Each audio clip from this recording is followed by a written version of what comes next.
वह रात क़यामत की रात थी। मैं और मेरी बीवी उदास बैठे थे क्योंकि मैं दूसरी शादी करने जा रहा था। लेकिन इस बात से मैं उतना दुखी नहीं था जितना कि वो दुखी थी। हमारी शादी को 6 साल हो चुके थे। हज़ार कोशिशों के बावजूद भी हमारे आंगन में कोई भी फूल नहीं खिला। इस कमी को लेकर मैं उदास रहने लगा और नरगिस की तरफ से मन भी हटने लगा, जबकि उसके प्यार में कोई फ़र्क नहीं आया था। वह मुझे समझाती कि मैं नाउम्मीद ना हूँ, कभी न कभी तो उसकी गोद ज़रूर हरी भरी होगी। शादी करने की ख्वाहिश थी, लेकिन नरगिस से यह बात कहने की हिम्मत ही नहीं हो पा रही थी। मैं बड़े ही पशोपेश में था कि तभी माँ का एक खत मिला। खत पढ़कर मेरा दिल बागम-बाग हो गया। उन्होंने मेरी दूसरी शादी करने का इरादा ज़ाहिर किया था। लड़की भी उन्होंने ढूँढ ली थी और जल्द ही मेरा निकाह कर देना चाहती थीं। सिर्फ मेरी माँ का ही नहीं, मेरे भाई-बहनों का भी यही इरादा था। खत पाकर जैसे मुझ में हिम्मत सी आ गई। ऑफिस से छूटते ही मैं सीधे घर पहुंचा और खत नरगिस के हाथ में थमा दिया। वह खत पढ़ने के बाद हैरत से बोली, यह सब क्या है? मेरे घर वालों ने मेरी दूसरी शादी करने का इरादा जाहिर किया है। और क्या है? वैसे तुम क्या कहती हो?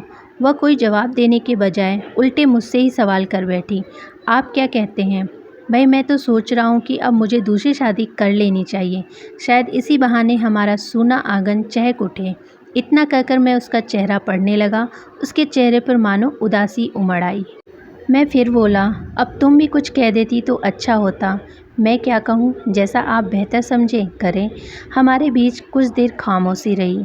मैं उसके मुंह से कोई भी स्पष्ट बात सुनना चाहता था, लेकिन वह कुछ कहने के लिए जैसे तैयार ही नहीं थी। मैंने उसे फिर कुदेरा, नरगिस, मुझे अब औलाद का सुख पाने का एक यही रास्ता नज़र आ रहा है।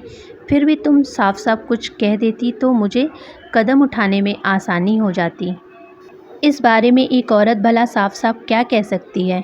वह मेरे सामने एक सवाल छोड़कर रसोई में चली गए।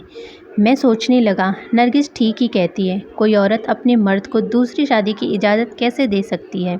यह काम तो मर्दों की मर्जी का है। वे चाहे तो दूसरी क्या 4-4 शादियाँ करें। मैं भी कितना बड़ा बेवकूफ़ हूँ। यह सोचकर मैं मुस्कुरा उठा और शादी करने का मेरा इरादा पुख्ता हो गया था। घंटे भर बाद जब वह खाना बनाकर कमरे में आई तो मैंने कहा, नरगिस, कल मैं घर जा रहा हूँ। उसने मेरी बात को नज़रअंदाज करते हुए पूछा, खाना खाइएगा? लगाऊं? हाँ, ले आओ, मैंने कहा तो वह सिर झुकाए हुए चली गई। कुछ देर बाद वह मेरा खाना लाकर मेरे पास ठीक बैठ गई। मैंने सिर्फ अपनी प्लेट देखकर पूछा, अरे क्या तुम नहीं खाओगी? मुझे भूख नहीं है, यह कहकर वो खामोश हो गई। मैंने भी उससे जिद नहीं की और चुपचाप खाने लगा, क्योंकि मैं जानता था कि उसकी भूख प्यास तो माँ का खत पढ़ते ही मर गई होगी। इसीलिए जिद करना बेकार था। खाना खाने के बाद हम दोनों चुपचाप बिस्तर पर आ गए। मेरे दिमाग में उथल-पुथल मच रही थी। शायद उसके भी दिमाग में कुछ चल रहा होगा। मैं सोच रहा था कि मुझे ऐसा करना चाहिए या नहीं। नरगिस मुझसे बेहद प्यार करती है। कैसे बर्दाश्त करेगी मेरी दूसरी शादी? इस गम में तो वह मर ही जाएगी। जब अभी से उसकी यह हालत हो रही है तो आगे न जाने क्या होगा। उसकी तबीयत भी ठीक नहीं है। आज ही डॉक्टर को दिखाकर आई है।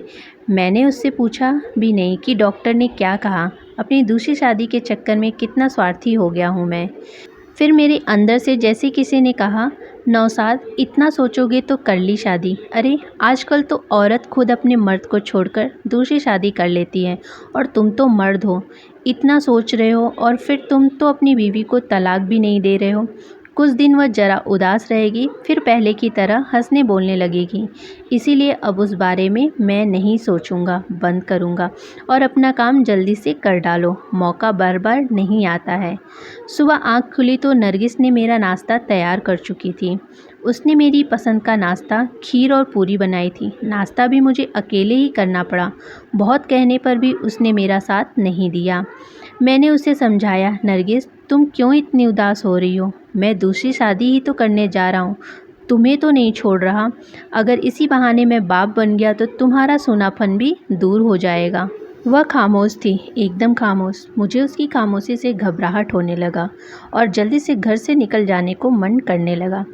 मैंने झटपट अपना सूटकेस तैयार किया, कपड़े पहने और यह कहते हुए बाहर निकल आया, नरगिस, मुझे लौटने में 10 से 15 दिन लग सकते हैं। तुम अपना ख्याल रखना। मैं रिक्शा पकड़कर स्टेशन पहुंचा, टिकट कटाकर एक्सप्रेस गाड़ी पकड़ी और और धनबाद से रफ़ीगंज पहुंच गया। फिर चौथे दिन फरजाना नाम की लड़की से चंद लोगों की मौजूदगी में मेरा निकाह हो गया। वह लड़की बहुत गरीब थी, लेकिन पढ़ी लिखी और खूबसूरत थी। फरजाना को अपनी दूसरी बीवी के रूप में पाकर मुझ में जैसे एक उमंग भर गई। मैं 20 दिन उसके साथ रहा, बहुत मज़े से गुजारे। मेरे परिवार वाले भी उसके साथ बहुत खुश थे। नई नई बीवी का मुझ पर ऐसा नशा छाया कि मुझे नरगिस की कई दिनों तक याद ही नहीं आई। फिर मुझे नरगिस की चिंता सताने लगी, उसके बारे में बुरे बुरे ख्याल आने लगे। फिर एक दिन मैंने अचानक धनबाद की गाड़ी पकड़ ली। ट्रेन से उतरकर जब स्टेशन से बाहर आया तो मुझे डॉक्टर असलम मिल गए। वह मुझे देख के ही लपक कर पास आते हुए बोले, भाई मुबारक हो, मैं कब से तुम्हें ढूंढ रहा हूँ, तुम्हें मुबारकबाद देने के। उनके मुंह से ये शब्द सुनकर मैं सोचने लगा कि मेरी शादी के बारे में इन्हें कैसे पता चल गया। शायद नरगिस ने इन्हें बताया हो। मैंने झेपते हुए उनकी मुबारकबाद का शुक्रिया अदा किया तो वह कहने लगे, भाई सिर्फ शुक्रिया से काम नहीं चलेगा, कुछ खिलाना पिलाना भी पड़ेगा। बड़ी तपस्या का फल है। तुम किसी काम से घर चले गए हो, मगर तवज्जुब की बात है कि नरगिस ने तुम्हें यह बात नहीं बताई। वह सिर हिलाते हुए आगे बढ़ गए। मैं जल्दी से रिक्शा पकड़कर सीधे घर पहुंचा। उस वक्त नरगिस गुमसुम सी कमरे में बैठी हुई थी। मैंने जाते ही उससे पूछा, नरगिस, यह मैं क्या सुन रहा हूँ? तुमने मुझसे इतनी बड़ी बात छिपाए रखी? वह कुछ देर मेरी तरफ देखती रही, फिर उदास स्वर में बोली, नहीं छिपाती तो आप दूसरी शादी कैसे करते? इसका मतलब यह है कि तुम भी यही चाहती थी कि मेरी दूसरी शादी हो जाए? नहीं, मैं नहीं चाहती थी, सिर्फ आप चाहते थे। आप ही के दिल में दूसरी शादी करने की तमन्ना पैदा हो गई थी। एक औरत तो कभी नहीं चाहेगी कि उसकी कोई शौतन आए। सिर्फ औलाद नहीं होने से हमारा प्यार कम होने लगा था। मेरी तरफ से आपका मन हटने लगा था। आपकी नज़र में मेरी कोई कीमत नहीं रह गई थी। मुझसे दिली प्यार नहीं रह गया था। मेरा प्यार इतना कमज़ोर नहीं कि मैं अपनी कोख में पल रहे बच्चे का सहारा लेकर मैं आपको अपने इरादे से रोकती। उस रात की निरंतर चुप्पी के बाद आज वह खूब बोली और फिर फूट फूट कर रोने लगी। मेरे पास उसका कोई जवाब नहीं था।